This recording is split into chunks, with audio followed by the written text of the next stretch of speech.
ओम शांति। अतिथि मिले तारीख है 30/4/2024। सज मीठा मीठा बाप दादा चवंदा मीठे मीठे ॿार पंहिंजो पोता में चेक करो कि सॼे ॾींहं में बाप खे केतिरो समय यादि कयो। पंहिंजो पोता में चेक करो कि सॼे ॾींहं में असां बाप खे केतिरो यादि कयो आहे। कोई भूल त न कई आहे? छो जी तव्हां हर हिकु वापारी आहियो। प्रश्न: कहिड़ी हिकु महिनत अंतर्मुखी ठही करे कंदा रहो त अपार ख़ुशी रहंदी? उत्तर: जन्म जन्मांतर जो कुझु कयो जो साम्हूं ईंदो रहंदो आहे। उन्हनि सभिनि सां बुद्धि योग कढी सतो प्रधान ठहिण लाइ बाप खे यादि करण जी महिनत कंदा रहो। जन्म जन्मांतर जो कुझु कयो उनखे जो साम्हूं ईंदो रहंदो आहे। उन्हनि सभिनि सां बुद्धि योग कढी सतो प्रधान ठहिण लाइ बाप खे यादि करण जी महिनत करो।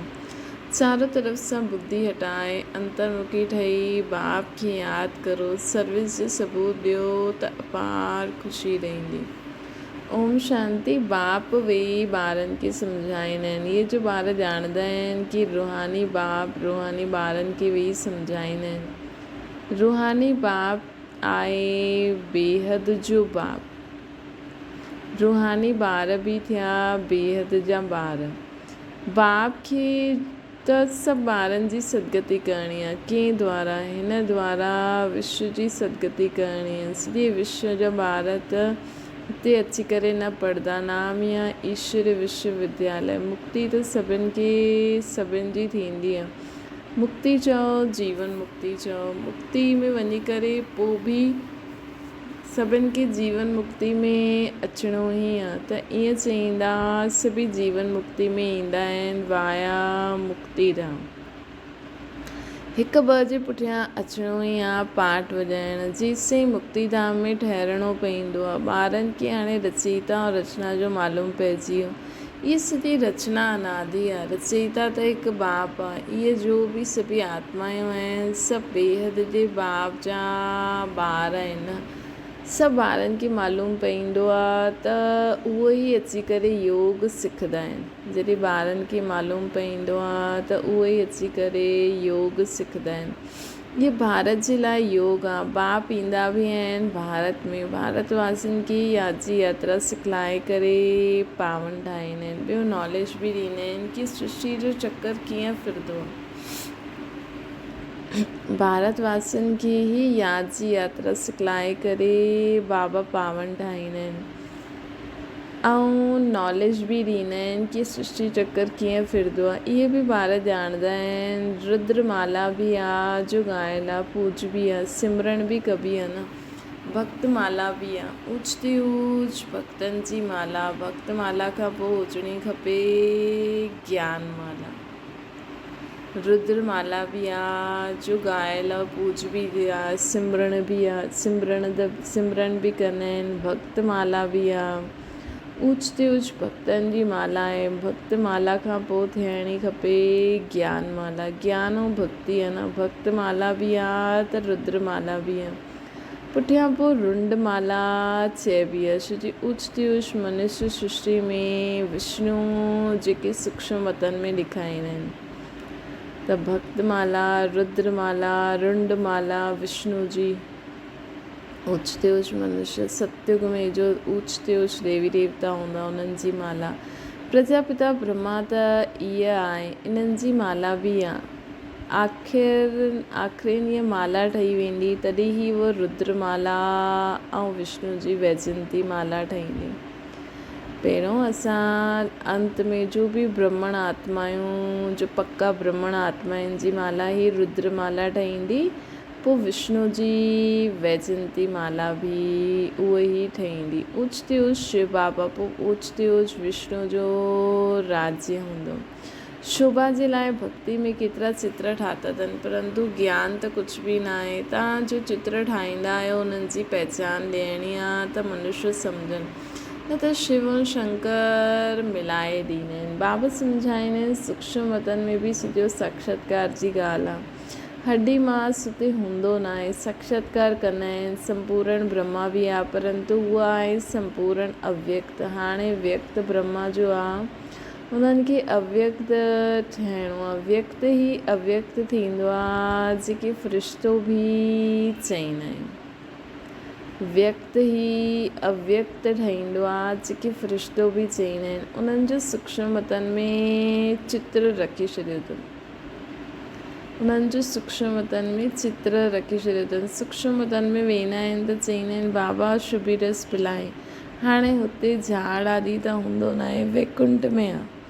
लेकिन ईअं न की वैकुंठ मां खणी करे अची करे प्यारंदा आहिनि। इहे सभु सूक्ष्मतनि में साक्षात्कार जी ॻाल्हियूं थींदियूं आहिनि। हाणे तव्हां ॿार ॼाणंदा आहियो की वापसि घर हलणो आहे ऐं आत्मा अभिमानी ठहिणो आहे। मां आत्मा अविनाशी आहियां, इहे शरीर विनाशी आहे। आत्मा जो ज्ञान बि असां ॿारनि में आहे। उहो त आत्मा छा आहे इहे बि न ॼाणंदा आहिनि। उन्हनि माण्हुनि खे इहा मालूम न आहे की कीअं उन्हनि में 84 जन्मनि जो पाठ भरियलु आहे आत्मा में। इहा नॉलेज सिर्फ़ु बाप ई ॾींदा आहिनि, पंहिंजी बि नॉलेज ॾींदा आहिनि। तमो प्रधान खां सतो प्रधान बि ठाहींदा आहिनि। बसि इहे ई पुरुषार्थ कंदा रहो। असां आत्मा ई आहियूं। हाणे परमधाम सां गॾु योग लॻाइणो। हाणे परमधाम में परमात्मा सां गॾु योग लॻाइणो। असां आत्मा ई आहियूं ऐं हाणे परमधाम में बाबा सां गॾु योग लॻाइणो आहे असांखे। मां बाबा सां गॾु हिन सृष्टि ते पाठ थी विधायां। बुद्धि असांजी मथे रहे। सर्वशक्तिवान पतित पावन हिकु बाप खे ई चइबो आहे। सन्यासी चईंदा आहिनि पतित पावन अचो, कोई त ब्रह्म खे ई पतित पावन चई छॾींदा आहिनि। हाणे त ॿारनि खे भक्ति जो बि ज्ञान मिलंदो आहे की भक्ति केतिरो समय हलंदी आहे, ज्ञान केतिरो समय हलंदो आहे। इहे बाप ई सम्झाईंदा आहिनि। पहिरियों कुझु न ॼाणंदा हुया। मनुष्य थी करे तुच्छ बुद्धि ठही पईंदा आहिनि। मनुष्य थी करे तुच्छ बुद्धि ठही पईंदा आहिनि। सत्युग में बिल्कुलु स्वच्छ बुद्धि हुया। केतिरा उन्हनि में दैवी गुण हुया। सत्युग में बिल्कुलु स्वच्छ बुद्धि हुया। उन्हनि में केतिरा दैवी गुण हुया न सत्युग में। स्वच्छ बुद्धि वारी आत्माउनि में। तव्हां ॿारनि खे दैवी गुण बि ज़रूरु धारण करणा आहिनि। चईंदा आहिनि न, इहे त जीअं देवता आहे। भले साधु संत महात्मा उहो माण्हू मञंदा आहिनि, परंतु उहा दैवी बुद्धि त न आहे न। साधु संत महात्माउनि खे माण्हू मञंदा आहिनि, परंतु उन्हनि जी बुद्धि दैवी त न आहे न। रजगुणी बुद्धि थी वेंदी आहे। राजा रानी प्रजा आहे न। राजधानी कॾहिं ऐं कीअं स्थापना थींदी आहे, इहा दुनिया न ॼाणंदी आहे। हिते तव्हां सभु नयूं ॻाल्हियूं ॿुधाईंदा आहियो। त माला जो बि राज सम्झाईंदा आहिनि। ऊच ते ऊच बाप आहे, उन्हनि जी माला मथे में आहे। रुद्रव निराकार, पोइ साकार लक्ष्मी नारायण, उन्हनि जी बि माला आहे।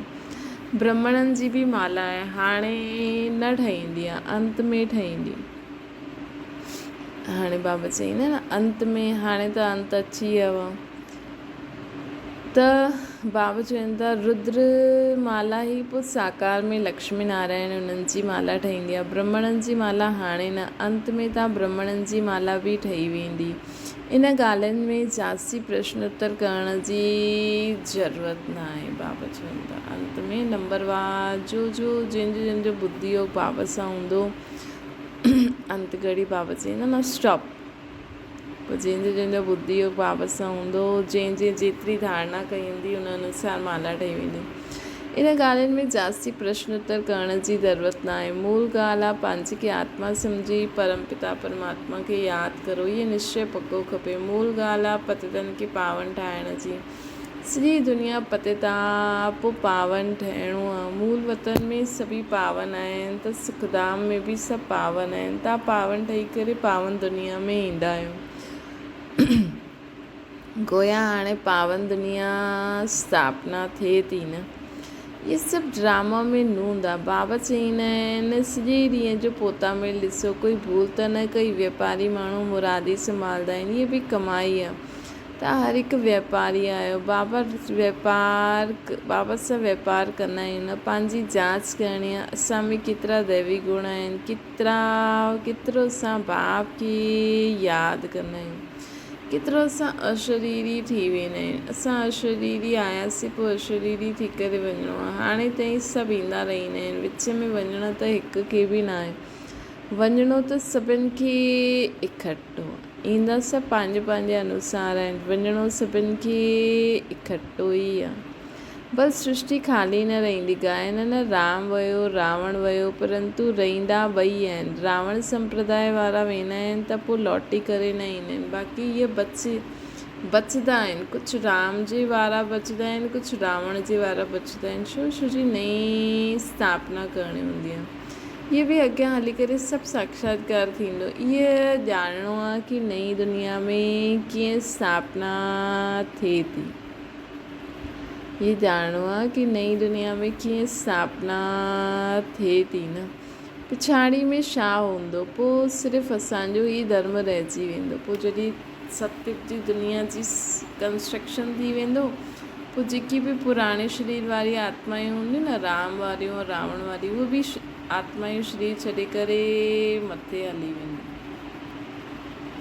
उहे सभी बि आत्मायूं शरीर छॾे करे मथे हली ईंदियूं। पोइ सतयुग में तव्हां राज्य कंदा। पोइ लक्ष्मी नारायण जॾहिं सभु आत्मायूं योग बल वारे वस्त्र वारी शरीर वारी हूंदियूं, पोइ सतयुग में लक्ष्मी नारायण जो राज्य शुरू थींदो। तॾहिं खां 1 संवत शुरू थींदो। कलयुग ख़तमु थी वेंदो, पोइ सतयुग अचिणो आहे। हाणे रावण संप्रदाय और राम संप्रदाय ॿई आहिनि। संगम ते इहे सभु हूंदा आहिनि। हाणे तव्हां इहे सभु कुझु ॼाणंदा आहियो। बाप चईंदा आहिनि बाक़ी जो कुझु राज आहे उहो अॻियां हली करे धीरे धीरे बाबा सम्झाईंदा रहंदा। जो रिकॉर्ड में न हूंदा उहो खुलंदो वेंदो। तव्हां सम्झंदा वेंदा। इन एडवांस कुझु बि न ॿुधाईंदा बाबा। इहे बि ड्रामा जो प्लान आहे। रिकॉर्ड खुलंदो वेंदो। बाबा ॻाल्हाईंदा वेंदा।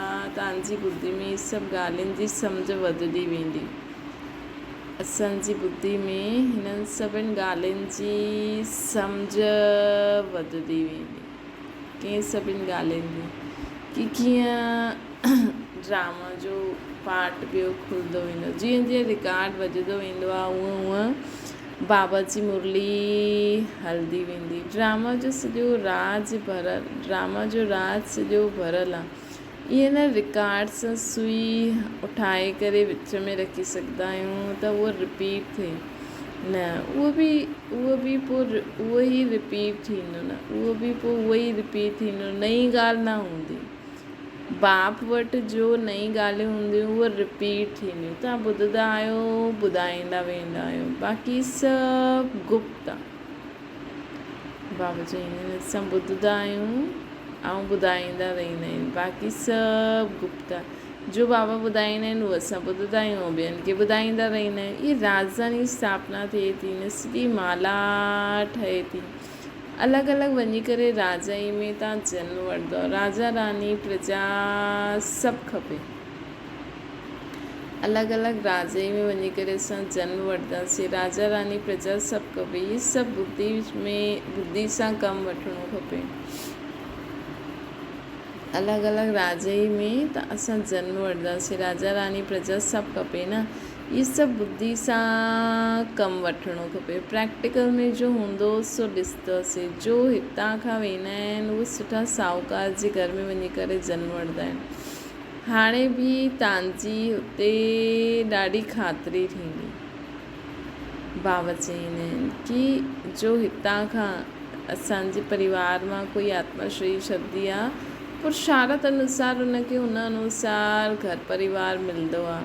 हाणे बि उन्हनि जी ॾाढी ख़ातिरी थींदी आहे। हिन समय बि रतन जॾहिं चीजियूं सभिनि वटि हूंदियूं आहिनि, परंतु उन्हनि में इतनी पावर न हूंदी आहे। पावर त असां में आहे।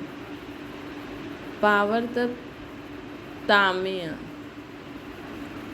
जेकी बि चीजियूं उन्हनि वटि हूंदियूं त उन्हनि में एतिरी पावर न हूंदी। उहो त सतयुग में हूंदी। तव्हां हिते वेंदा आहियो, तव्हां जिते वेंदा आहियो उते पंहिंजो शो कंदव। तव्हां त ऊच ठहींदा आहियो त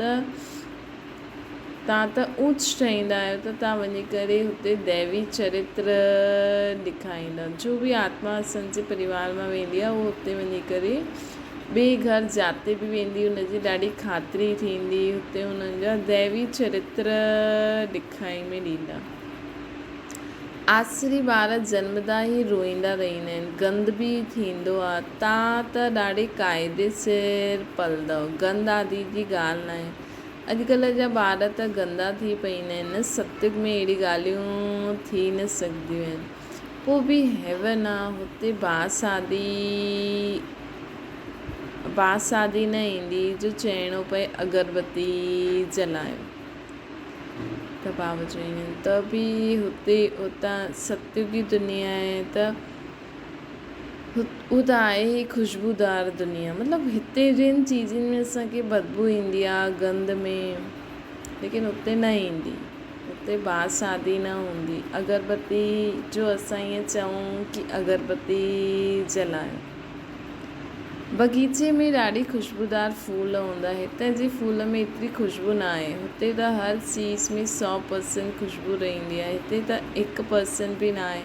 हुते त फूल बि फर्स्ट क्लास हूंदा, हिते भले कोई केतिरो बि साहूकार हुजे त बि एतिरो न आहे। हुते त क़िस्म क़िस्म जी चीज़ूं हूंदियूं, बर्तन आदि सभु सोने जा हूंदा। जीअं हिते पत्थर जा, हूअं हुते सोनो ई सोनो हूंदो। रेती में बि सोनो हूंदो, रेती में बि सोनो हूंदो। वीचार करो केतिरो सोनो हूंदो।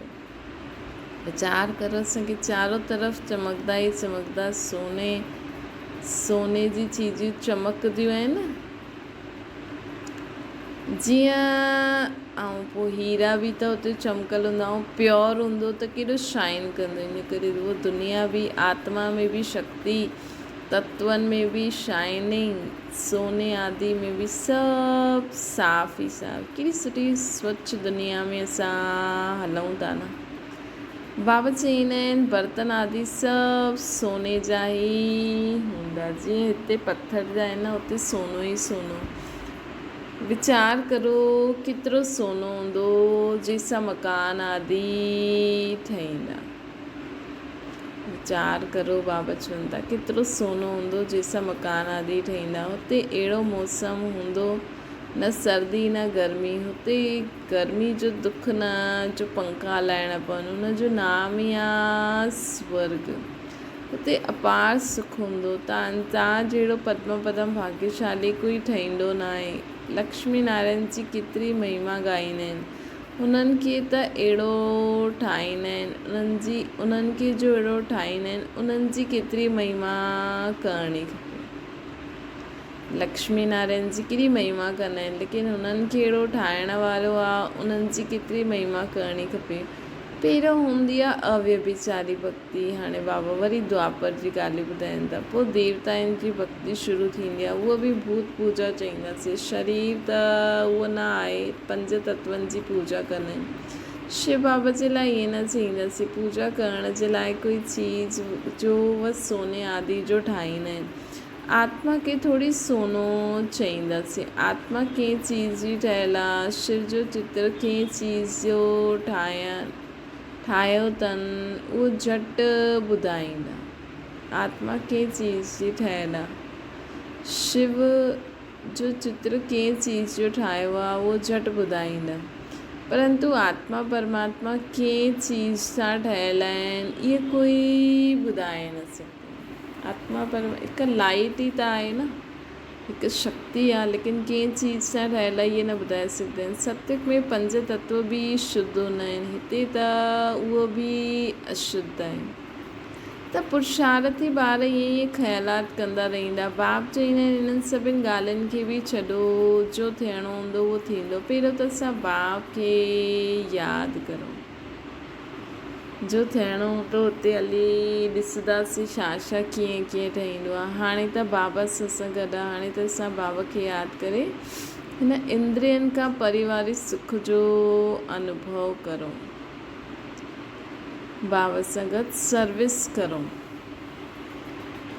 त बाबा चईंदा आहिनि जो थियणो हूंदो हुते हली हूंदो जो ॾिसंदासीं। पहिरियों त असां बाप खे यादि करो। चारों तरफ़ सां बुद्धि योग हटाए मामेकम यादि करो त विक्रम विनाश थी वेंदो। चारों तरफ़ सां बुद्धि योग हटाए मामेकम यादि करो त विक्रम विनाश थी वेंदा। जो कुझु ॿुधंदा आहियो उन्हनि सभिनि खे छॾे हिकु ॻाल्हि पकी करो कि असांखे त सतो प्रधान ठहिणो। असांखे त सतो प्रधान ठहिणो आहे। पोइ सतयुग में जो कल्प थियो हूंदो उहो ई थींदो, उन में फ़र्क़ु न पइजी सघंदो आहे। मूल ॻाल्हि आहे ई बाप खे यादि कयूं। इहा महिनत आहे न, उहो पूरी करो। मूल ॻाल्हि जेकी आहे कि सभु ॾिसो बाबा सतयुग बि घुमाया आहियो, द्वापर बि भक्ति मार्ग बि बाबा घुमाई, माला परमधाम में बि असांखे बाबा वठी विया। परमधाम में ॾिसो कीअं रुद्रमाला सो रुंडमाला ठहींदी न। पहिरियों ब्राह्मणनि जी लास्ट जी माला, पोइ उहा माला वञी करे रुद्रमाला ठहींदी परमधाम में, पोइ उहा ई अची करे सतयुग में रुंडमाला ठहींदी। बाबा चईंदा न मां पंहिंजी माला ठाहिणु आहियो। त बाबा असांखे परमधाम में बि वठी हलिया, सतयुग में बि वठी हलिया, भक्ति मार्ग में बि ॾेखारियईं कीअं कीअं असां भक्ति कंदा आहियूं, कीअं कीअं शुरू कंदा आहियूं। त इहे पूरे चक्कर जो बाबा जॾहिं ज्ञान ॾींदा आहिनि मुरली ॿुधंदे समय, त पंहिंजी बुद्धि खे पूरो घुमायो। सतयुग, त्रेता, द्वापर, कलयुग, पोइ परमधाम में वरी हेठि, वरी सतयुग जी ॻाल्हियूं, वरी कॾहिं बाबा द्वापर जी ॻाल्हियूं, वरी कलयुग जी ॻाल्हियूं ॿुधाईंदा। हाणे बाबा चवनि था संगम युग ते कि बाप खे यादि करो, इहा महिनत आहे उहो पूरी करो। तूफ़ान त ॾाढा ईंदा, जन्म जन्मांतर जो कयो उहो सभु साम्हूं ईंदा। त सभु तरफ़ा सां बुद्धि हटाए करे मूंखे यादि करो। सभु तरफ़ा सां बुद्धि हटाए करे मूंखे यादि करो। बाबा चवनि था यादि करण जो पुरुषार्थ करो। बुद्धि खे हटाइणो आहे, ॻाल्हियूं ईंदियूं लेकिन असांखे पंहिंजो मन बुद्धि एकाग्रचित बाबा में रखी करे पंहिंजो पुरुषार्थ करिणो आहे। अंतर्मुखी थियो। तव्हां ॿारनि खे स्मृति त आई, सो बि नंबरवार पुरुषार्थनि सां, सर्विस सां बि मालूम पइजी वेंदो आहे। सर्विस करण वारनि खे सर्विस जी ख़ुशी रहंदी आहे। जो सुठी सर्विस कंदा आहिनि उन्हनि जी सर्विस जो सबूत बि मिलंदो रहंदो आहे। जो सुठी सर्विस कंदा आहिनि न उन्हनि खे सर्विस जो सबूत बि मिलंदो रहंदो आहे। पंडा ठही करे ईंदा आहिनि, केरु महारथी केरु घोड़े सवार प्यादा आहिनि, उहो झटि पतो पइजी वेंदो आहे। केरु महारथी आहिनि, केरु घोड़े सवार आहिनि, केरु प्यादा आहिनि, उहो झटि पतो पइजी वेंदो आहे। अच्छा मीठी मीठी सिकिल जे ॿारनि प्रति माता पिता बाप दादा जो यादि प्यार ऐं गुड मॉर्निंग। रूहानी बाप जी सभिनि रूहानी ॿारनि खे नमस्ते। असांजी बि रूहानी माता पिता बाप दादा खे यादि प्यार गुड मॉर्निंग ऐं नमस्ते। धारणा जे लाइ मुख्य सार, ॿियनि सभिनि ॻाल्हियुनि खे छॾे बुद्धि खे चारों तरफ़ा खां हटाए करे सतो प्रधान ठहिण लाइ अशरीरी ठहिण जो अभ्यास करणो। ॿियनि सभिनि ॻाल्हियुनि खे छॾे बुद्धि खे चारों तरफ़ सां हटाए करे सतो प्रधान ठहिण जो जे लाइ अशरीरी ठहिण जो अभ्यास करणो आहे। दैवी गुणनि जी धारणा करणी आहे। ॿियो आहे बुद्धि में सुठा सुठा ख़्यालात लाइणा आहिनि। असांजे राज्य स्वर्ग में छा हूंदो उन ते वीचार करे पंहिंजे खे उन जहिड़ो लाइक़ु चरित्रवान ठाहिणो। हितां खां बुद्धि कढी ॾियणी आहे। बाबा चई न बुद्धि खे असांखे चारों तरफ़ सां हटाइणो आहे। हितां खां बुद्धि कढी करे कॾहिं परमधाम में पहुची वञूं, कॾहिं सतयुग में पहुची वञूं, कॾहिं संगम युग ते अची वञूं, कॾहिं पूरे विश्व जी आत्माएं जे असां पूरा टॉप ते वेठा आहियूं। सभु धर्म, सभु मत पंड आदि जे बारे में असांखे ज्ञान आहे, त उहे सभु असांजे साम्हूं ईअं वेठा आहिनि। ईअं करे बाबा सां गॾु चकर लॻाईंदा रहो। वरदान आहे सेवा द्वारा मेवा प्राप्त करण वारा सर्व हद जी चाहना सां परे सदा संपन्न ऐं समान। सेवा द्वारा मेवा प्राप्त करण वारा सर्व हद जी चाहना सां परे सदा संपन्न ऐं समान। सेवा जो अर्थ आ मेवा ॾियण वारी। अगर कोई सेवा असंतुष्ट आहे तो वो सेवा ना आहे। अहिड़ी सेवा भल छॾे ॾियो लेकिन संतुष्ट न छॾो। जे शरीर जी तृप्ति वारा सदा संतुष्ट रहंदा आहिनि, उहा मन जी तृप्ति वारा भी संतुष्ट रहंदा आहिनि। कल्ह बाबा चई न, सर्व संबंधनि जी भी जोड़ो, हुन सां प्राप्ति भी अनुभव करो, तॾहिं तृप्त रही सघंदासीं। जे शरीर जी तृप्ति वारा सदा संतुष्ट रहंदा आहिनि न, मतिलबु चीजूं वठी करे इहे थियूं, वो मन जी तृप्ति वारा भी संतुष्ट रहंदा आहिनि। संतुष्टता तृप्ति जी निशानी आहे। तृप्त आत्मा में कोई हद जी इच्छा, नामान शान, सेल्वेशन, साधन जी भूख न हूंदी आहे। जेकी आत्मा परमात्मा सां गॾु जंहिंजो योग लॻी वेंदो आहे, परमात्मा द्वारा जेकी प्राप्ति थींदी आहे, त उहो तृप्त आत्मा थींदी वेंदी आहे। त हुनखे हद जी इच्छा, नामान शान, साधन, सेल्वेशन जी बुख न हूंदी आहे। वो हद जी सर्व चाहना सां परे सदा संपन्न ऐं समान हूंदी। वो हद जी चाहना सां परे सदा ही संपन्न ऐं भाव समान हूंदी। स्लोगन आहे, सच्ची दिल सां निस्वार्थ सेवा में अॻियां वधणु अर्थात पुण्य जो खातो जमा करणु। सच्ची दिल सां निस्वार्थ सेवा में अॻियां वधणु अर्थात पुण्य जो खातो जमा करणु। अच्छा, ओम शांति। बाबा खे यादि करो।